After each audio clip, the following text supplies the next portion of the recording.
Hello, everyone. Welcome to this evening's webinar. Thank you so much for joining us. My name is Sarah Schubert, and I'm the Tutoring Services Associate at Bespoke Education. We have a really great discussion planned today centered around the SAT and the ACT. We'll be covering how to decide which test to take. Should we even bother taking the tests at all? We'll be talking the content and structure of these tests, similarities and differences, their role in the admissions process, as well as some updates to the test. We know that these topics are on a lot of people's minds, and our goal is to provide sound and relevant and clear advice. But before we jump into today's discussion, I just wanted to give you a very brief introduction to Bespoke Education to give you a sense of who we are and what we do. And we're going to share our screen. We are Bespoke Education. We're a full service, multi-service educational provider dedicated to supporting students throughout their entire academic journey from start to finish. So first of all, we do tutoring, whether it's academic subject support, executive functions coaching, or test prep tutoring. We have really qualified, really experienced tutors who know these tests and these subjects really well and have been supporting students for many, many years. We also do college admissions counseling. We have several really experienced college admissions counselors on our team, and they are dedicated to supporting students at every step of the admissions process, whether it's writing those college essays, creating their list of schools, curating their applications towards certain schools, and just answering questions you might have about the timeline, about what colleges might be looking for, about what you should be doing in 9th, 10th, 11th, and 12th grade. We have whatever your needs are in that realm, we have the right counselor for you. And we also do test prep. I know that's why we're all here today, to talk about these tests. We tutor students for the high school admissions tests, the college admissions tests, even graduate level exams, such as the GRE, the GMAT. We even tutor for AP exams, the Hunter test, Regents, pretty much whatever the test is that comes up in your student's academic journey, we have the right tutor for it. So if you're curious about how we can support your student through any of these, in any of these ways, please feel free to give us a call. We're always happy to answer questions and guide families along the journey.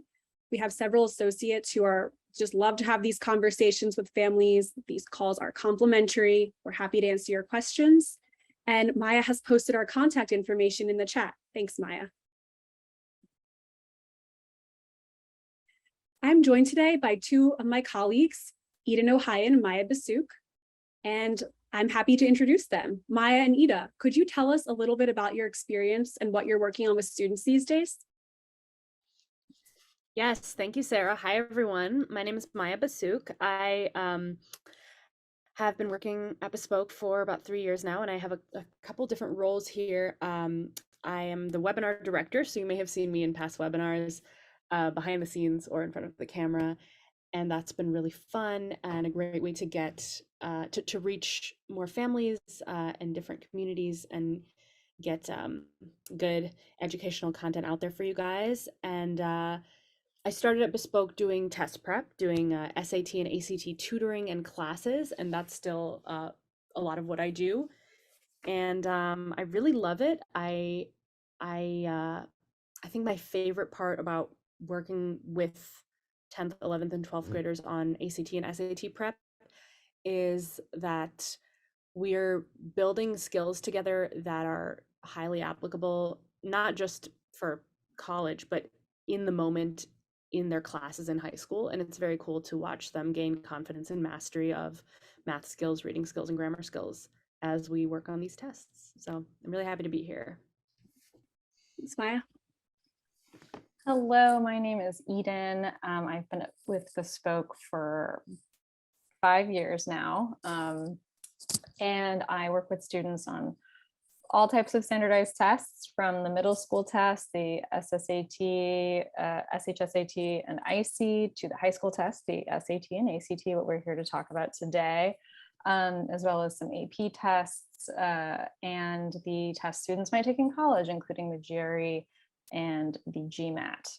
I also specialize in working with students on their college applications, building resumes for that purpose or for their professional lives, general academic support, especially with in the humanities and writing and history. So I'm also very excited to be here, and you'll hear us say several times throughout this presentation how rewarding it is to see students applying the content that they learn in order to master these tests to their other academic work, and how one really bolsters the other. Thank you both very much for those introductions. I'm going to hand it over to them in just a moment, but first we just wanted to go over a few logistical items. You'll probably see a poll launch somewhere on your screen. If you could take a few moments to answer that question in the poll, we'd really appreciate it. It does help us tailor our messaging towards who's in attendance, since this is a live discussion. We also have the chat feature and the Q&A feature available throughout the entire presentation. So if you have a question on something that's covered, please feel free to ask us throughout the webinar. We would love it if everyone could use the Q&A, because that way other attendees can see your question and it makes this more of a live conversation, and you can post anonymously, but you can also use the chat if you'd prefer to do that. This webinar will be recorded, so there's no need to worry if you miss something. You don't need to take notes. You don't need to take screenshots. Everyone who's here today will get a recording with a link to view this, and you're welcome to share with any students, any other parents who may be interested, as well as any colleagues. And finally, if you have questions on anything, again, please give us a call. We're always happy to make specific recommendations for your child, develop a timeline and plan, and just clear up any questions you might have about these tests. So now I'm going to hand it over to Eden and Maya. Take it away. All right, thank you, Sarah. So hi, Eden, again. Very happy to be back here with you to talk about these tests. I'm going to share my screen just a moment, and let me just adjust that. All right, can we see my full screen? Yes? Yes. Amazing. Okay, so let's go over what we're going to talk about today. So we will first cover the concept of test optionality, or when schools are test optional, as well as some other more recent updates to the testing landscape. Then we'll get into the SAT and the ACT. We'll talk about why these tests are important and helpful to take, and we will talk about the differences between these tests, key features. We'll go through each test structure in the order of the sections, and then we'll talk about how students generally choose which test to take, because you really should only take one of them, and what the test prep process looks like. So let's jump in. Test optional. Test optional is really the elephant in the room. We've been saying this since 2020, so it's interesting that this elephant is still in the room, but it really is. And this is still one of the biggest questions we get asked about with regards to standardized testing. So Eden, do you want to get us started with what does it really mean for a college or university to be test optional in its admission So cycle? if a school is test optional, it means they will consider scores if they are submitted, but they will not require scores.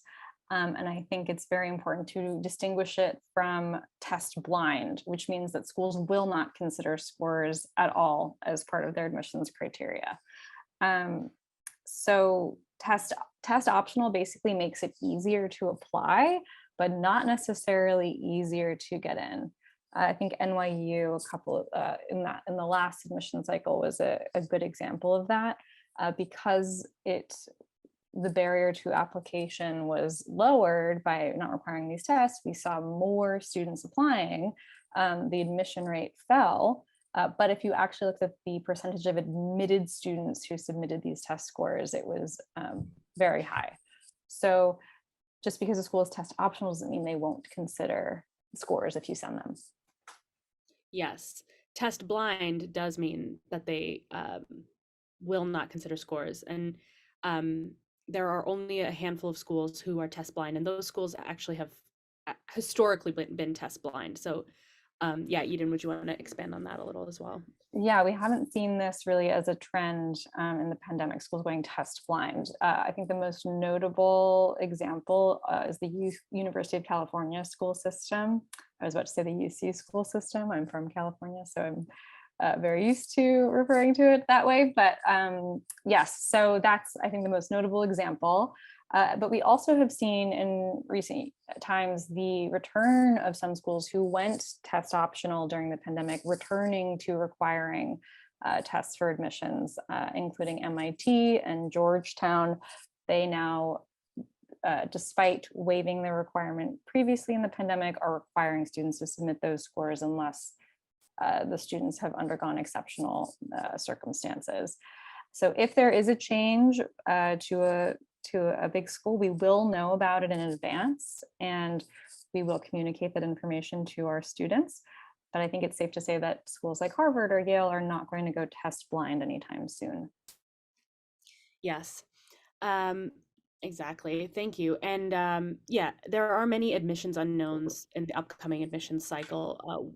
So we recommend checking the websites frequently for the colleges and universities that your child is planning to apply to. They'll announce their test optional or their testing policies ahead of time, and also check in with us. Yeah, we stay abreast of these developments, and in general, all of us tutors advise our families to plan as though the tests are still going to be necessary. And we'll talk a little bit more about why. But I also want to note that admissions rates are actually lower than ever. The number of students who are applying to top colleges are higher than ever, but the which makes the admissions rates very low. And while it is true that the percent of students who apply who submit test scores is roughly about 50%, only about 50% of applicants submit scores, nearly all admitted students have submitted a score, and a good one to boot. So it can only benefit you to submit a high test score. Yes, and we'll talk about what that means, because that is also a question that comes up. Absolutely. So before we get more into that, let's hand it over to Sarah, because there is an upcoming change to the SAT that will be relevant for all of our rising sophomores and younger. So Sarah, why don't you talk us through the digital SAT? Yes, I'd be more than happy to. So you may have heard a buzz about the SAT changing, and we're just going to very briefly cover some of that. First thing I should say is we don't know everything just yet. We only know what College Board has released, and they tend to release things in pieces, but we are definitely staying abreast with any changes, and we are happy to update our families as soon as we hear more.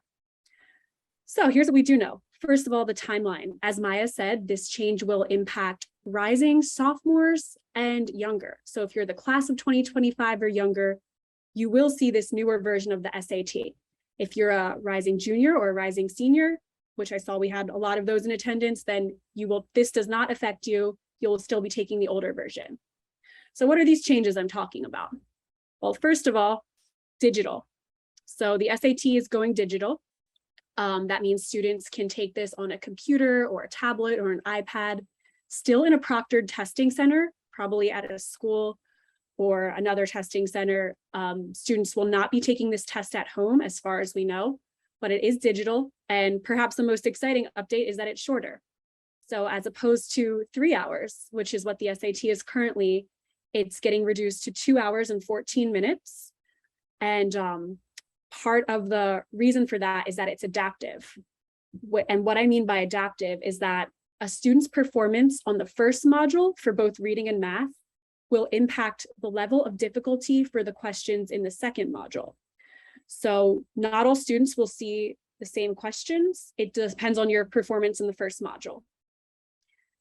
And there is also, the reading passages will be shorter. You'll see later on in this webinar some of the very long passages on the SAT. They're going to condense those a lot. The math no calculator section has been eliminated on this version, so students can use their calculator on the entire test. And once again, about the timeline, rising sophomores will see this new version in the form of the PSAT in the fall of 2023, and the SAT in the spring of 2024. If you're a junior or senior, again, you won't see this unless you get asked to pilot it. The College Board has been inviting select students to pilot this version of the exam, you'll receive an email if you're selected. And I believe they're offering a gift card or some form of compensation for those who volunteer to pilot the test. Our understanding is that if you do pilot it, your score can count towards admissions, but you have to verify your score by taking a full-length test. So if you're selected, that would just be something that you'd have to decide if you'd like to do.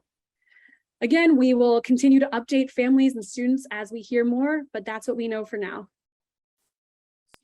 Thank you, I'm Sarah. going to hand it back to both of you. Yeah, thank you. Yeah, and we know that was a lot of information for those of you who this is relevant. Again, I would just say keep in touch with us, because in the past there have been announced changes to the SAT and ACT that have been delayed or have not gone into effect. So I just want to say, don't panic. It will be very clear when the time comes what this means for your student. So cool. Let's move on to our next slide. Okay, let's talk a little bit more about why these tests are relevant in the upcoming admission cycle and beyond. So what do these scores demonstrate? And a better question, I think, is what are these tests actually testing? And furthermore, how can test prep benefit students? So I think test prep is relevant for these two reasons. They test real skills, and test prep is a chance to strengthen these real skills. Both tests are an opportunity to build and strengthen reading, grammar, and math skills.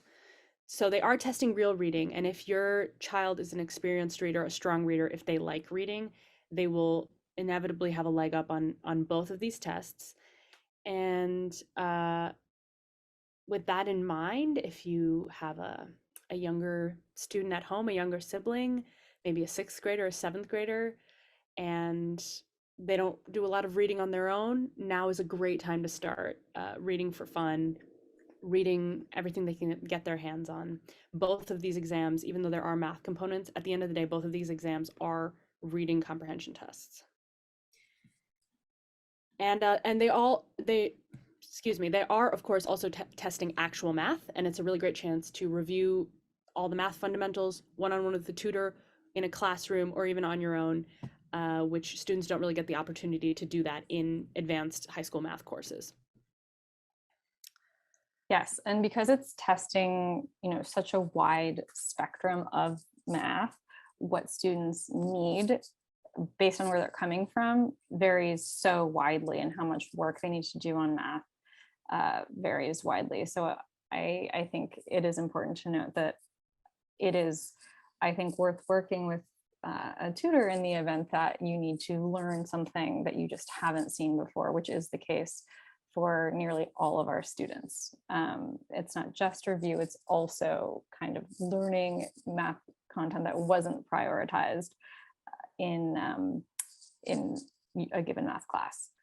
Absolutely, filling in the gaps, not to focus on the negative, but all of our students had their learning disrupted at least for a semester because of the pandemic. And for a lot of high schoolers, that means missing half of geometry or missing half of Algebra 1. And those are hugely important semesters. So working on ACT prep will highlight those areas that need a little bit of work, or that weren't really fully developed. And it's I think it's very satisfying for students to be like, oh, thank goodness I'm not terrible at math. I just missed a month of geometry, and now I understand. So we think it's great. There are also some soft skills that are built and strengthened through the test prep process. Eden, if you wanted to go into some of those. Absolutely. I think basically taking on a project of this magnitude, I think, is very character building for students, tackling it bit by bit, breaking it down and working on it over a period of time. And I've seen students who were really sort of determined to either achieve a certain score or reach a certain goal that we set, work toward it for the better part of a school year in some cases. And when it paid off, they felt very rewarded. And seeing someone achieve something over a longer period of time is I think very important and rewarding, and ultimately prepares you for long-term projects in college, like writing a thesis, for example. Yeah, taking comps, right, in grad school or something. Yeah, absolutely. Yeah. And also sitting for the test is an endurance, an adventure in endurance. I think even for any adult, a 3 hour test is a feat of endurance. It is very difficult, and so the test prep process really builds that focus. It's not you'd be hard pressed to find um, another time where students are asked to put away their phones, put away Netflix for fully for 3 hours and focus on one task. And I think it's important in the age of technology more than ever. Cool. Absolutely. Yeah. So we know that these tests are important for college admissions, but where do they fit in the admissions criteria? How do schools, especially in the test optional era, um, how do they consider test scores in relationship to other components of the application? So the order, Here is, oh, yeah, go go ahead. just to answer that question, the order of what matters to college admissions officers hasn't changed. It's always been the same. And you can see it here from the most important down to the least important. But everything is important. So classes and grades, and what is also referred to as strength of schedule. In other words, how rigorous is your course load for the academic environment that you are in? Are you exhausting all of the options and resources available to you? If your school has a robust AP program, for instance, are you taking AP courses, that sort of thing? The strength of schedule and your grades and coursework are the most important factor in admissions decisions, and that has always been the case. I think it's important to note too that your mental health is very, very important. I would never suggest studying for these tests at the expense of your mental health just to eke out another point, or and I wouldn't prioritize them over grades and schoolwork. That really is the most important thing. That being said, it is traditionally the second most important factor when considering an applicant. And that doesn't mean that there's a minimum or a score cutoff when admissions officers look at your application. They evaluate each student holistically, taking all of the factors into consideration. But a strong score, as we've said, will certainly help. Yeah. And rather than ask, we get a lot of questions about what score does my child need to get into X college? And rather than asking that question, we like to reframe it as what is the interquartile range of SAT or ACT scores for the admitted class, let's say, of 2022. Yeah. And what year is it? 2022. Exactly. So the interquartile range is basically the middle 50th percentile. Um, what were those scores? And to give some context for top schools like Ivies, generally the interquartile range for the ACT is 32 to 34 in that range. And so if your child has a 29 on their ACT, but they have a 4.0 and a really, robust resume and some fantastic extracurriculars and a great essay, that does not discount them from admission to any school. It's just another piece of the puzzle. So the next few criteria are college essays, letters of recommendation from teachers and counselors, and then of course extracurriculars.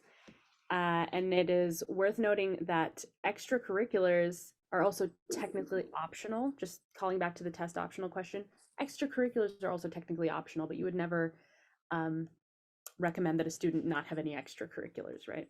So, and I also want to point out that this order has not changed. This is the traditional order for as long as we've been, counseling students and families. So, and it's not likely to change. All right. And if you want to know more about college essays and how to create a memorable, authentic, and interesting college essay, I want to plug our amazing college essays webinar. We've got the latest version of it up on our website and on the Bespoke YouTube, but we also bring it back a couple times a semester. It's with Sam and Gary, two of our amazing tutors, and it's a little interactive. It's very interesting for rising seniors, but even rising juniors, wherever you are in the essay writing process, even if it's just sort of a twinkle in your eye. I highly recommend checking out that webinar. But let's move on to the SAT and ACT. So as we go through, we're going to talk through each test and taking you through the test sections in the order that they appear. And we will share the recording with you. So even though this is going to be a lot of information, there's no need to write anything down. You will have access to the recording and the visuals at your pleasure. So. All right. So we're going to begin with the SAT. So here's a bird's eye view of the SAT. It is a 4-section multiple choice test. The essay section has been removed entirely. So if you heard about the optional essay that was a part of the SAT at one point, that is no longer an option, and we are only left with these 4 sections. Reading, writing and language, and then the second half of the test is the math portion. The first math section has no calculator permitted. The second math section does permit a calculator. It is a little over 3 hours long, so it is a bit of a marathon for students not used to taking long tests, and it must be done in one sitting with 2 breaks, 10 minutes after the reading section and 5 minutes between the 2 math sections. So that's the timing and structure with no accommodations in regular time.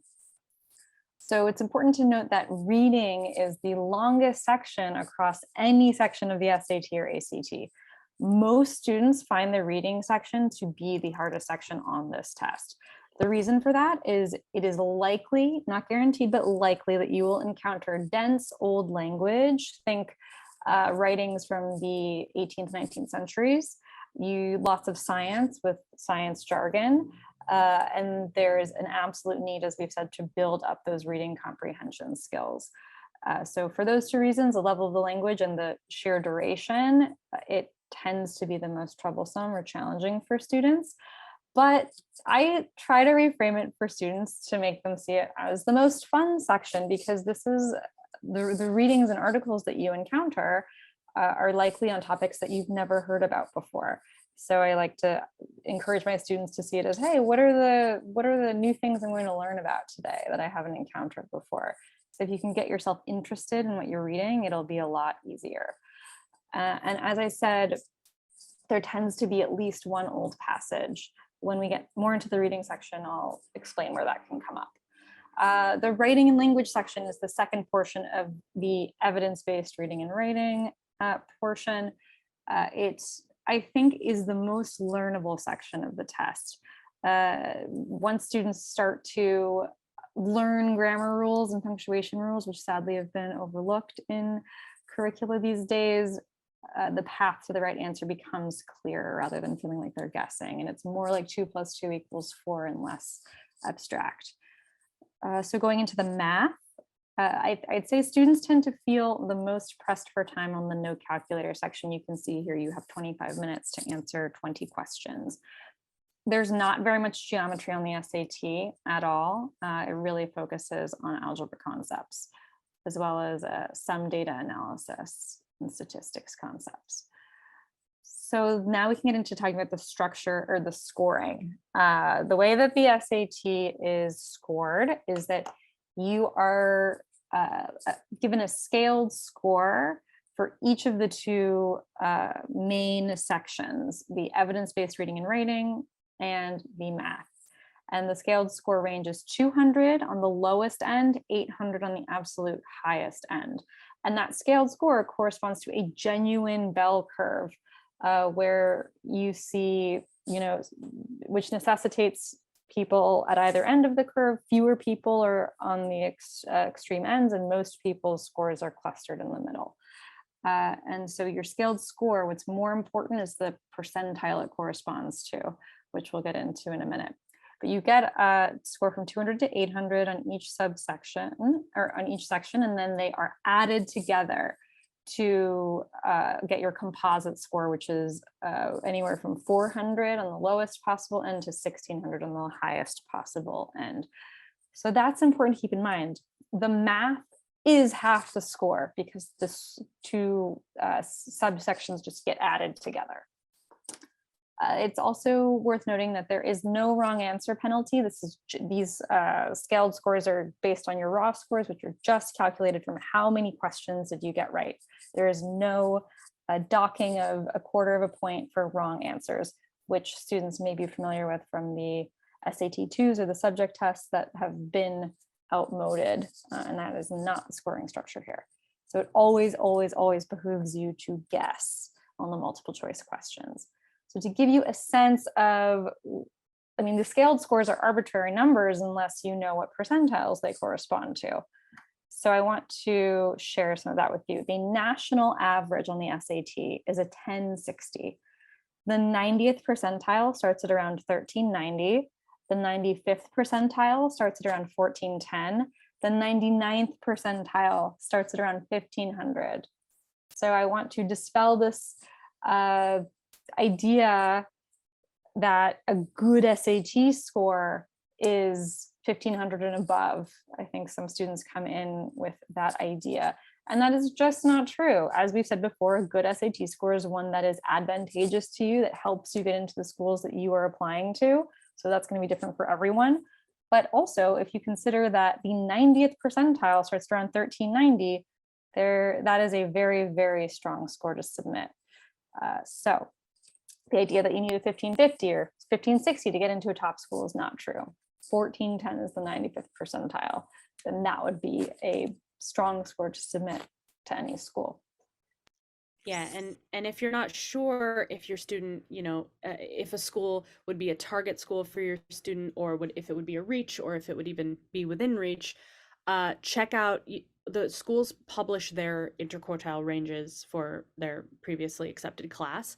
So that's something that you can look up for each institution that you're considering, and just to know where your child might fall, where their likelihood might be. As we all know, with extremely competitive schools, a top score does not guarantee you admission. Sure, it puts you in the running, right?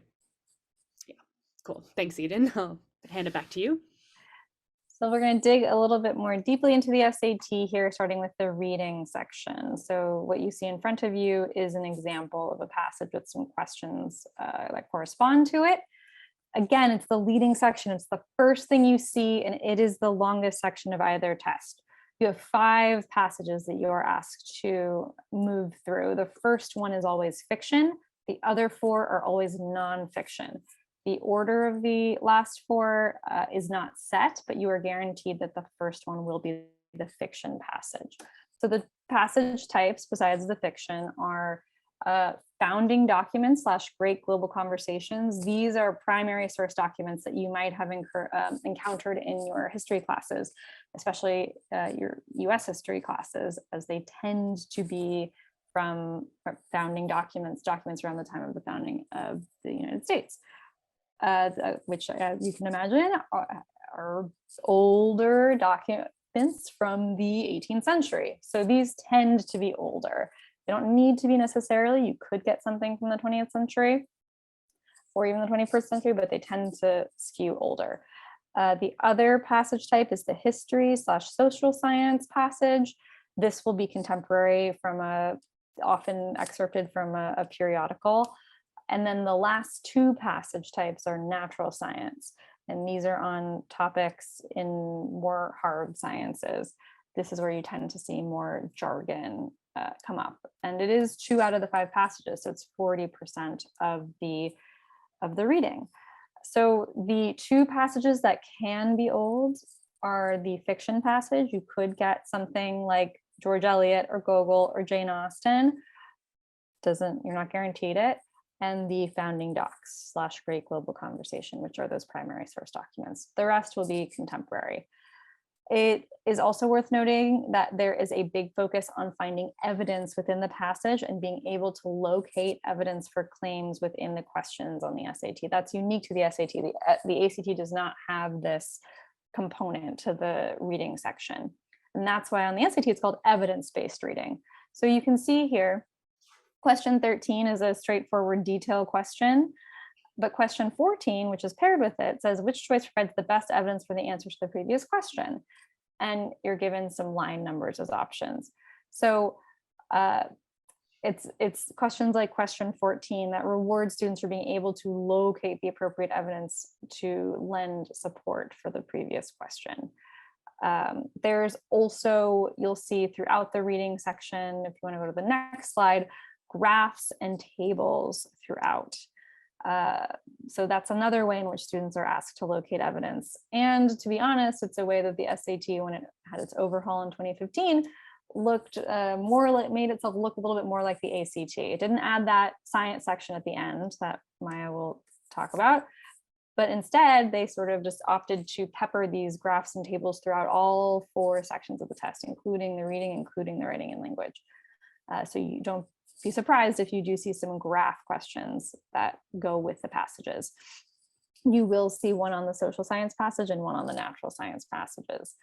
So the reading, as we've said, is so important. This whole test is a reading test. Really, it takes the longest amount of time to improve upon. So we really recommend starting now, really getting those reading skills polished. Yeah, and some great ways to work on reading skills, aside from just, encouraging your student to read whatever they can get their hands on, is vocab flashcards, old-fashioned vocab flashcards that can kind of become a fun family activity at the dinner table or in the car. The SAT actually used to have a full section devoted to vocab, and again, with their overhaul, they have made up for that by having questions that say, what does indubitably mean in line 17? Those are called vocab in context questions. So yeah, start working on reading comprehension, and it will pay off, certainly on these tests, but also in students, college careers and beyond. So onwards to the next section. The next section is the writing and language. You can think of this as the grammar and editing section. Here you have 4 passages that you can think of as unfinished essays, and your task is to correct them as you might peer edit a friend's essay. This section is not as difficult as the reading section. I think, as I said, it's the most learnable section on the test, but it does have a harsher curve. So yes, as much as it is a writing and language and editing test, it's also a reading test. So you do need to read the passage and not just consider the grammar in a vacuum. Punctuation is the most heavily tested element, again, very learnable, and then sentence structure after that. And there are no 2 ways around it. You kind of have to learn the grammar rules for that, which I think is a huge benefit for students. It's become de-emphasized in school curricula, but it is a necessary life skill that you can use for the rest of your life in college, and essay writing and email writing. It's so useful and immediately applicable, which is what I love about working with students on the grammar. Yeah, so Yeah, I love this totally. section. Me too, and it's cool to see students evolve from just answering a question because it feels wrong or because of a gut feeling they have about the grammar, to I know this is wrong and I know why it's wrong because I know semicolon rules. So good stuff. Totally. Yeah. So moving on to the math on the SAT. So the math, again, is split into those 2 sections, one calc and one no calc, and that doesn't stand for calculus, it stands for calculator. So something to be aware of, that there is a portion of the math where you are not permitted a calculator. And again, reading comes into play even on the math. Being able to read and comprehend a word problem is a useful skill for the SAT. If you take a look at this number 4, for example, it's very wordy on the page. And as we said before, it is a really wonderful opportunity to cumulatively review all of the math you've ever learned and solidify the basics, because if you graduate high school and you know how to do calculus, but you've forgotten algebra, you're not going to be set up to succeed in a collegiate math course. These tests test the necessary fundamentals, especially the SAT. It also tests applicable stats. I mentioned it does get into data and analytics and statistics a little bit, and it's really applicable things that you will absolutely use in college courses. I mentioned earlier that most students will come to this needing to learn something, at least one concept, if not more or many, for the first time. And that's because the skills that are tested are very closely aligned with the Common Core. So students coming from a private school background might not have had that content in their math curriculum, and they will likely need to learn things that have not been covered in class. And again, almost no geometry. The way I like to think of it is that the SAT math is more focused, it's narrower in scope, it's really about algebra and some data and statistics, but it tests fewer concepts than the ACT, but in a much deeper way. The problems that you are asked, the most difficult questions you are asked, will always test concepts in creative and complex ways, and you'll never get the exact same question twice as far as the difficult questions go toward the end. Yes, and I want to point out how wordy this math problem is. I want you to remember this when we talk about the ACT math section. The SAT math is a very verbal math section. Yes, I actually didn't realize just how verbal it was until a couple of years ago. I was working with a student on the SAT, and he had just learned English 2 years prior. And his English was very good, but he was especially adept at math. And he got really frustrated at first because his scores weren't reflecting his mastery of the math, because the language was really getting in the way at first until we worked on it. So it really is a very verbal, wordy math test. So on to the next bit to keep note of for the SAT math is the grid and problems that you don't see on the ACT. These are unique to the SAT. This is the exception to the multiple choice format. For 13 questions of all the math questions, 5 on the no calculator, 8 on the calculator section, you need to generate your own answers. So you're not choosing between A, B, C, and D. You are actually finding an answer and gridding it in as you see in front of you. So again, even though there is no wrong answer penalty and it doesn't hurt to guess, it's always helpful to guess. It's always helpful to guess, I believe, on the multiple choice questions, because there's a 1 in 4 chance you'll get it right. Whereas here, it's kind of hard to pull a number and guess out of thin air. So I often ask my students to start with the grid-ins as a strategic approach, because if you give yourself enough time to get all that you can out of the grid-in problems, if you do run out of time or you do need to make some good educated guesses toward the end, at least you have a good chance of getting it right on a multiple choice question, rather than on the grid-in problems.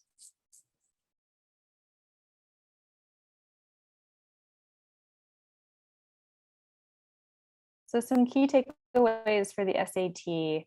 The reading and the math ask you to dig deeper than these sections do on the ACT, and that can be more of a challenge, but you have more time per question, more time per section than you do on the ACT. So the ACT asks you to work quickly, which is a different type of challenge. The SAT asks you to work more deeply. Absolutely. Thank you, Eden, for that comprehensive review of the SAT. So I'm going to talk a little bit about the ACT. We'll start off with the structure. The ACT also has 4 sections, but they're structured a little differently. There's English, math, reading, and science. So math is only 25% of your ACT score. It is 50% of your SAT score, something to keep in mind. There is a science section, which can be a little confusing or certainly new to many students, but it's a very learnable, teachable section. And if you want to know more about that section and how to kind of break it down and master it, check out another webinar of ours called Demystifying the ACT Science section, where we have a sort of masterclass style presentation of one of our tutors tutoring another tutor, and then they swap and they talk about how to break down a science section. So math is worth less of the test overall. Also important to note that there are 40 reading questions and 40 science questions, yet there are 60 math questions and 75 English questions, and all of these, each test is weighted equally. So that means that each reading question is worth more than each math or English question. There we go. Oh, did I skip something? No, there we go. So the scoring is, each test has a score from 1 to 36, and your composite is simply an average of those 4 scores. You also do not have a wrong answer penalty like the SAT, and there is an essay on the ACT, but it is optional with an emphasis on the optional. Almost none of my students take the essay, and many of them are high achieving students who got into Ivy League school. So you really don't need to take the ACT essay. If you have more questions about the essay, you can give us a call or email us. But I generally only recommend a student takes the essay if they love to write. Maybe they want to major in creative writing or English, or and sort of flex their skills, want another opportunity to flex their writing skills. But in general, it's not super important, particularly since the SAT got rid of their essay 2 years ago, I believe. So the percentiles for the ACT, the national average is generally around between a 19 and a 20. Year to year, it stays pretty consistent. 31 is the 95th percentile. So scores above a 31 are considered very competitive to get into top schools. And, if your student gets a 33 or a 34, and, they take it again to try and eke out a 35 or 36, it's not necessarily relevant because they're already in the 98th or 99th percentiles. So at that point, college admissions committees aren't necessarily looking at, the scores anymore. They're deciding based on other components of your application. So the first section of the ACT is the English section. And if this looks very similar to the SAT writing and language section to you, it is because College Board literally copied it from the ACT when they did their aforementioned overhaul of the SAT. So don't decide on whether you're going to take the SAT or the ACT based on this grammar section, because they're functionally the exact same. Like Eden said, you have to learn your grammar to master this, but students find this, the vast majority of students find this to be the easiest section of the ACT. It is certainly a test of speed. There's a lot of questions, so you have to move fast, but the questions are pretty quick.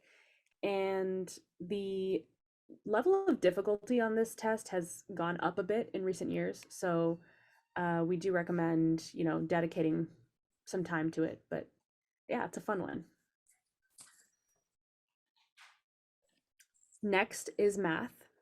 The ACT math section is a broad-based math test. It tests a much broader variety of math topics, but it goes less in depth and asks students to do perhaps a little bit less problem solving than the SAT. So you could think of the ACT math section as sort of a math vocab test. You will see questions such as this, and recalling back to the SAT math section that we looked at before, there's a stark difference, right? This is much less wordy and really just asks if the student has a basic understanding of this math topic, which is logarithms. And if they do, then they're in great shape, because it's not the arithmetic isn't difficult there. They would know that log base x of 36 equals 2 means x is the base of an exponential expression, 2 is the exponent, and 36 is the solution, which would make x 6. 6 squared is 36. Also, there's 5 answer choices instead of 4 on the SAT. It does help to memorize all of these math fundamentals, this broader range of math skills. So some students prefer ACT math because it goes less in depth. Other students prefer SAT math because they don't have to perhaps review or learn extra skills that they either didn't know or maybe don't remember from middle school. Next is the reading section. And we kind of put up this wall of text a little bit for the shock value. It is a lot of text in a very short amount of time. So speed is your friend on the ACT reading section. It's I would say the ACT itself is a marathon, but the reading section is certainly a sprint. Even some of the questions themselves involve a lot of reading. So you can't be too much of a perfectionist on this reading section. The ACT tends to be better for students who are fast but sloppy, although that doesn't really serve them well for math or science. But this reading section is less, the questions themselves and the texts are less dense than the SAT reading. They're easier to comprehend and they require less interpretation. There's not that command of evidence component, but you do have to move quickly. So it is also a test of working memory. You can't waste too much time rereading the text. So really remembering what you just read and answering the questions, that's a skill to build up with a tutor or in a class. And finally, the science section. So the science section has 6 sections and most of them look like this. They've got some text and they've got some graphs and tables. So the first thing to comment on about the science section is that this is not a content test. It is actually a test of whether or not you can interpret graphs and tables. So students don't really need to know all that much actual science content. There are going to be 2 to 3 questions on the science test that ask them to have some basic science knowledge. For example, they will be asked to know the scientific method. They will be asked potentially questions that require some basic background knowledge on photosynthesis, the pH scale, certainly units of measurement. So an intimate knowledge of the metric system is very helpful. But in general, it's much more about interpreting the graphs and finding evidence in the graphs and in the tables. And for this reason, this actually used to be called the science reasoning test. So it's not like a chem test that your student will take at school, not at all. And it can definitely be intimidating to a lot of students at first, but it's also very learnable. There are some really concrete strategies that you can employ to get this test done under the time limit. And these strategies all kind of hinge on not trying to understand every single thing that's on the page, but rather using the questions strategically, starting with the easier ones to guide you to the most important details in that passage, and then letting that inform your answers to the harder questions. And we can kind of zoom in to one of these questions really quickly. Essentially, this asks, question 35 asks, as the molarity of sodium thiosulfate increases, the time it takes to react with hydrochloric acid, and if you've never heard of sodium thiosulfate, it doesn't matter. You can just find on that table, table 1, molarity of sodium thiosulfate, which is that middle column. And you can see that as these numbers are increasing, the time it takes to react with hydrochloric acid, which is the column to the right, reaction time, is decreasing. So a lot of these questions are about spotting trends and correlations. So some key takeaways about the ACT in general, it is pacing can be a challenge. The science test and the English tests are very learnable, and math tests a very broad spectrum of math.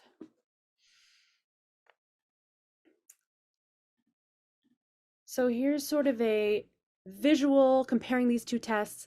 How do we help families decide which one to take? I'm a big fan of encouraging students to take a full mock test of both to really get the sense of the arc of the test, how they're feeling about the science when it's the 4th section you've encountered after several hours, or same with the calculator math for the SAT. And I think, when it comes down to it, sometimes taking a full test, it's really obvious. The scores indicate one test is definitely the way to go for a student. Sometimes they're pretty split. If you look at the concordance or what a certain ACT score might correspond to as an SAT score. And in that instance, it's up to the tutor and the family and the student to come up with the best plan for the student, because ultimately you're the one working on this test for months. So keeping in mind everything we've mentioned here, working quickly versus working deeply, working without a calculator versus always having one, these are some things to keep in mind. And again, if your score is split on both. Yeah. Also, the stakes are not very high as far as choosing which test to take. I've had a couple students working on the SAT or the ACT for a few months and then realizing that the other one might be better for them.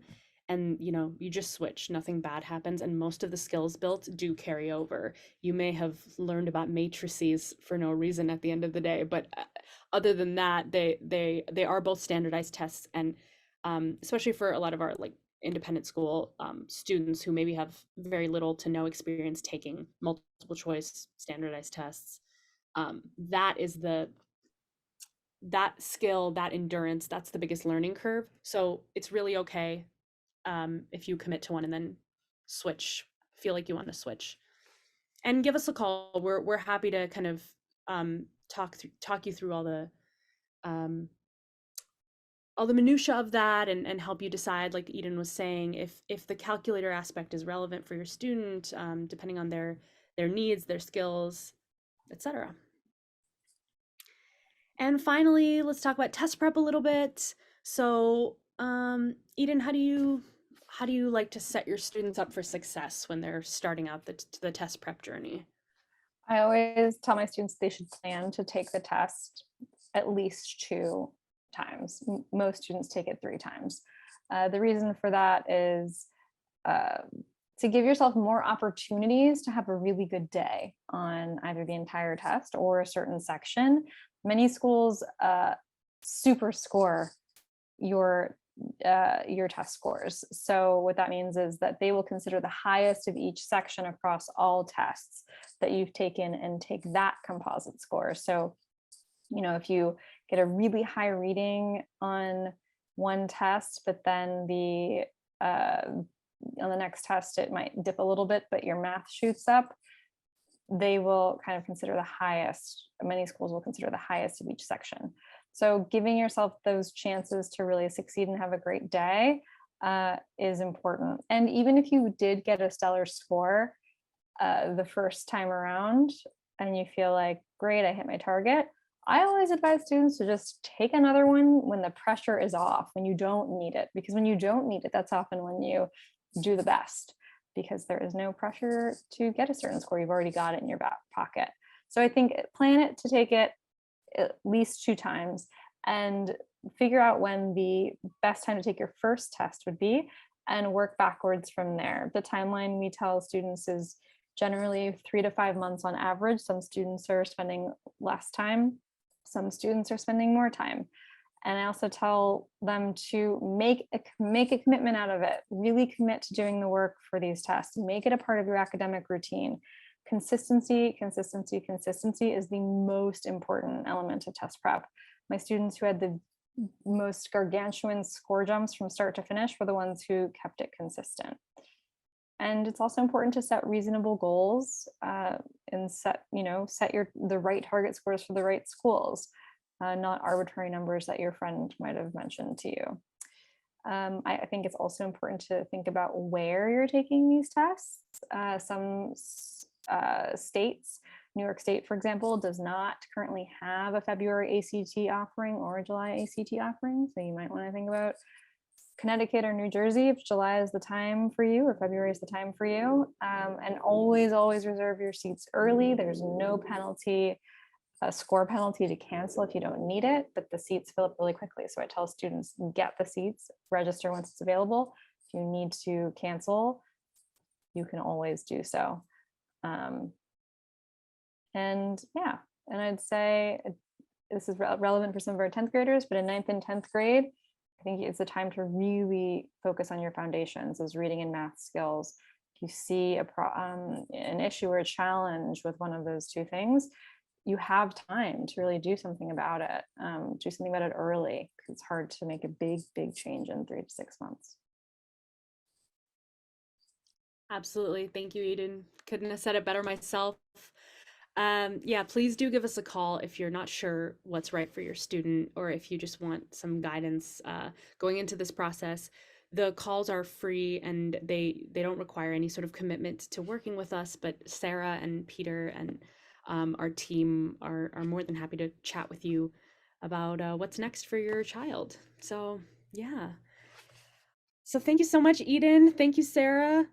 It was a pleasure being with you all here today. Thank you so much for joining us. Again, give us a call or email us if you have any questions or if you would like to set up tutoring with one of us or with one of our other wonderful tutors. And you can look out for the recording of this webinar in your inbox in the next couple of days. So thank you so much. Have a good night, everyone.